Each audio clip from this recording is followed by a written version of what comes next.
Friends, welcome to my channel. Friends, అందరూ బాగున్నారా? Friends, కాకరకాయ చేదు ఉంటుందని తినడానికి చాలామంది ఇష్టపడారండి. కొన్ని టిప్స్ ఫాలో అయ్యి చేస్తే అస్సలు చేదు ఉండదండి.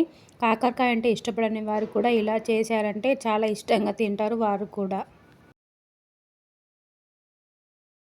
కాకరకాయ కారం చేయడానికి కావలసిన ఐటమ్స్: సాల్ట్, చింతపండు, వెల్లుల్లి రెబ్బలు, హాఫ్ టేబుల్ పసుపు, జీలకర్ర, శనగపప్పు, కారం, కరివేపాకు, ధనియాలు, మినపప్పు.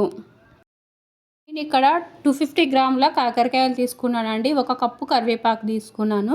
కరివేపాకు వాష్ చేసుకొని వాటర్ మొత్తం పోయే వరకు పక్కన పెట్టేసుకోవాలి. కాకరకాయ పైన ఉన్న బొటిపెలు మొత్తం రిమూవ్ చేసుకోవాలి వాష్ చేసుకుని. ఫ్రెండ్స్, మా వీడియోని లైక్ చేయండి, షేర్ చేయండి. మా ఛానల్ ఎవరైనా కొత్తగా చూస్తుంటే సబ్స్క్రైబ్ చేసుకోండి ప్లీజ్ ఫ్రెండ్స్. రిమూవ్ చేసుకోవడం వల్ల కాకరకాయ చేదు తగ్గుతుంది ఫ్రెండ్స్.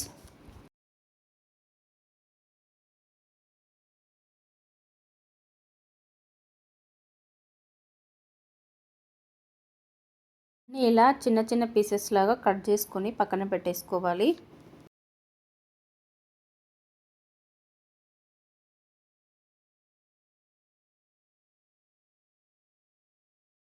ఈ పీసెస్ కట్ చేసుకున్నాక ఒక బౌల్లో యాడ్ చేసుకోవాలి. కాకరకాయ చేదు తగ్గాలంటే హాఫ్ టేబుల్ స్పూన్ పసుపు, half table spoon salt add చేసుకొని బాగా మిక్స్ చేసుకొని ఒక హాఫ్ ఎన్ అవర్ పక్కన పెట్టేసుకోవాలి ఫ్రెండ్స్. స్టవ్ వెలిగించుకొని ప్యాన్ పెట్టుకొని 1 టేబుల్ స్పూన్స్ ఆయిల్ యాడ్ చేసుకొని ధనియాలు, జీలకర్ర, శనగపప్పు, మినపప్పు యాడ్ చేసుకొని ఫ్రై చేసుకోవాలి.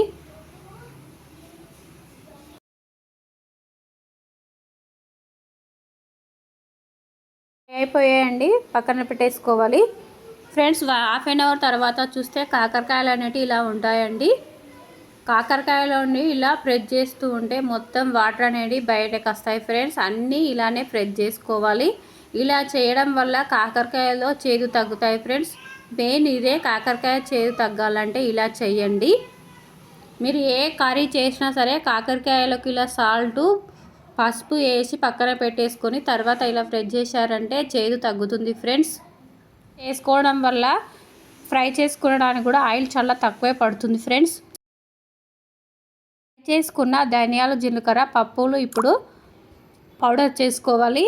మిక్సీ జార్లోనైనా లేక ఇలా రోట్లోనైనా పౌడర్ చేసుకోండి. ఇక్కడ రోట్లో వేసుకొని దంచుకుంటున్నానండి.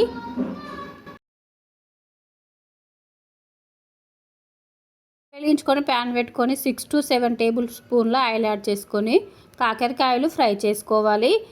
కాకరకాయలకు బాగా ఆయిల్ ఏం పట్టదు ఫ్రెండ్స్. ఇది ఆయిలే మొత్తం మనం కాకరకాయలు ఫ్రై చేసుకోవచ్చు.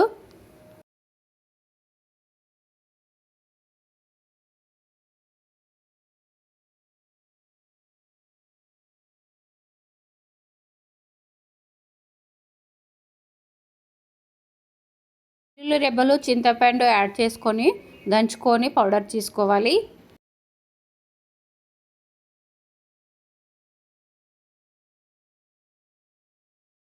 కాకరకాయలు ఫ్రై అయిపోయాయండి. ఒక ప్లేట్లోకి తీసేసుకొని రిమైనింగ్ కూడా ఫ్రై చేసుకోవాలి.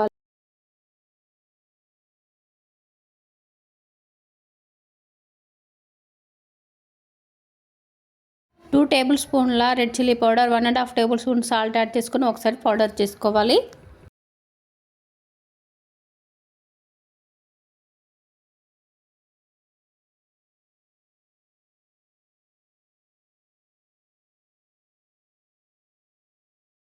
కరివేపాకు కూడా ఫ్రై చేసుకోవాలి. చేసుకున్న కాకరకాయ ముక్కలు, ఫ్రై చేసుకున్న కరివేపాకు,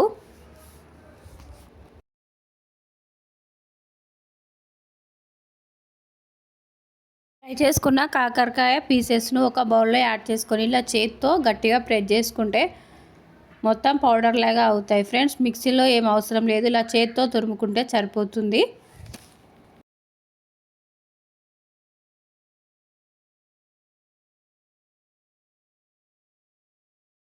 ఫ్రై చేసుకున్న కరివేపాకు కూడా ఇలా చేత్తో ప్రెస్ చేసుకుంటే మొత్తం పౌడర్ లాగా అయిపోతుంది. మిక్సీ ఏం అవసరం లేదు ఫ్రెండ్స్, ఇలానే చేత్తోనే చేస్తే సరిపోతుంది.